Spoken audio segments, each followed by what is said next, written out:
परहित सरिस धर्म नहीं भाई, पर पीर सम नहीं अदमाई। भक्तों, जय श्री राम, जय हनुमान बजरंगबली। कहने का तात्पर्य ये है कि परोपकार से बढ़कर कोई धर्म नहीं है, और यदि हम दूसरों को कष्ट पहुंचाते हैं या अपने स्वार्थ के लिए कार्य करते हैं, उससे बड़ा कोई पाप नहीं है। इसी के ऊपर मैं आज एक आपको प्रसंग सुना रहा हूं, जो अर्जुन और श्री कृष्ण जी के बीच में संपन्न हुआ। देखिए, प्रसंग सुनिए। एक बार श्री कृष्ण और अर्जुन जंगल में जा रहे थे। रास्ते में उन्हें एक भिखारी मिला।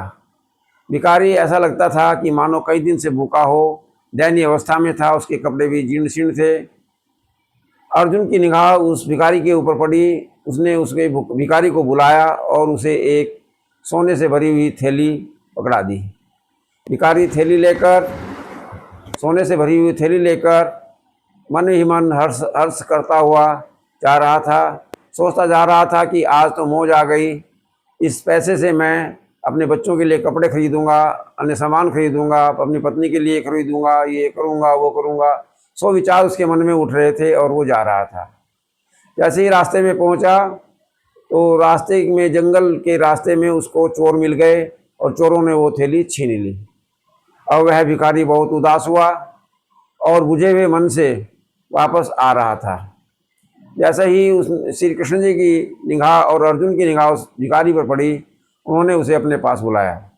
अर्जुन ने पूछा, भाई अभी तो तुझे सोने की मोहरों की थैली दी थी, वो कहाँ चली गई? उसने सारा वृत्तांत सुनाया। इस बार अर्जुन ने उसे एक हीरा दिया और कहा कि ये ले जा और इससे तेरे सारे दुख दूर हो जाएंगे। भिखारी ने वो हीरा लिया और सुरक्षित करके अपने जेब में रख लिया और चल दिया। मन में वही सपने थे कि इस हीरे से मैं बहुत कुछ खरीद सकता हूँ, अपने परिवार का पालन अच्छी तरह से कर सकता हूँ, अपने बच्चों के लिए ये खरीद सकता हूँ, वो खरीद सकता हूँ। ऐसा विचार करते हुए वो जा रहा था। उसके पास पानी था, बासा था कमंडल में, परंतु उसे ताज़ा पानी प्यास लगी। उसने सोचा कि नदी में ताज़ा पानी है, पी लूँ। नदी पड़ी रास्ते में। जैसे ही वो नदी में पानी पीने लगा, उसकी जेब से निकलकर वो हीरा नदी में गिर गया। संयोगवश नदी में एक मछली थी, उसने वो हीरा निकल लिया। अब भिखारी के पास ना हीरा था, ना सोने की मोहरों की थैली थी। वह बड़े मन को उदास लिए हुए लौट रहा था, इधर उधर घूम रहा था। फिर श्री कृष्ण जी की और अर्जुन जी की निगाहें उस भिखारी पर पड़ी। उन्होंने उसे अपने पास बुलाया और कहा, क्या बात भाई, अब फिर उदास लग रहे हो? आपको हीरा भी दे दिया, सोने की मोहरें भी दे दी, फिर भी आप उदास हो? भिखारी ने फिर सारा वृत्तांत बताया। इस बार अर्जुन ने नहीं, श्री कृष्ण जी ने उसको केवल 2 पैसे दिए और कहा, जा इन्हें ले जा। अर्जुन देखते रहे। अर्जुन ने श्री कृष्ण जी से कहा, क्या 2 पैसे में इसका गुजारा हो जाएगा? तब श्री कृष्ण जी कहने लगे, देखिए आगे देखिए क्या होता है। जैसे ही वो भिखारी जा रहा था 2 पैसे लिए, मन में सोच रहा था कि इन 2 पैसे से क्या मिलेगा, क्या खरीदा जाएगा, बच्चों के लिए भी कुछ नहीं होगा, मैं इनसे कुछ खरीद नहीं सकता, क्या फायदा इन 2 पैसों का। जब वो उस नदी के पास पहुंचा जहां से उसने पानी पिया था, वहां क्या देखता है कि एक मछुआरा मछली पकड़ रहा है। उसने एक मछली पकड़ी हुई है। मछुआरा बड़ा खुश था, वो उसे बेचकर पैसे कमाना चाहता था। भिखारी ने उससे कहा, भाई इस मछली को छोड़ दे, इस जीव को क्यों हत्या करता है? मछुआरे ने कहा कि यह तो मेरी रोजी है, आप इसके पैसे दे दीजिए, मैं इसको छोड़ दूंगा। भिखारी के पास 2 ही पैसे थे। उसने 2 पैसे उस मछुआरे को दे दिए और वो मछली ले ली, अपने कमंडल में डाल ली। कुछ दूर चलते ही मछुआरे के कमंडल में वो हीरा उगला हुआ उसे दिखाई दिया।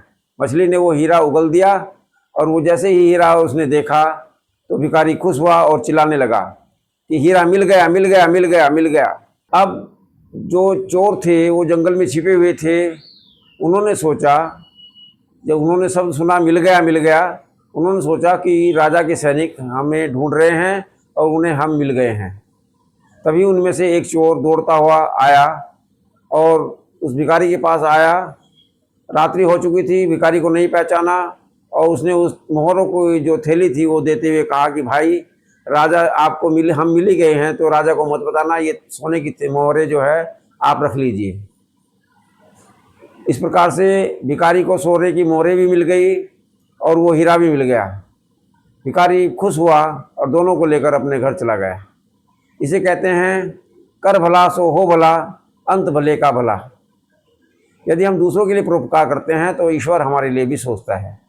तो सज्जनों, इस कहानी से यही सीख मिलती है कि हमें दूसरों का के लिए परोपकार ही करना चाहिए, दूसरों का भला करना चाहिए। ईश्वर हमारा भला खुद करेगा। धन्यवाद। यदि वीडियो अच्छी लगी हो तो लाइक और शेयर करें।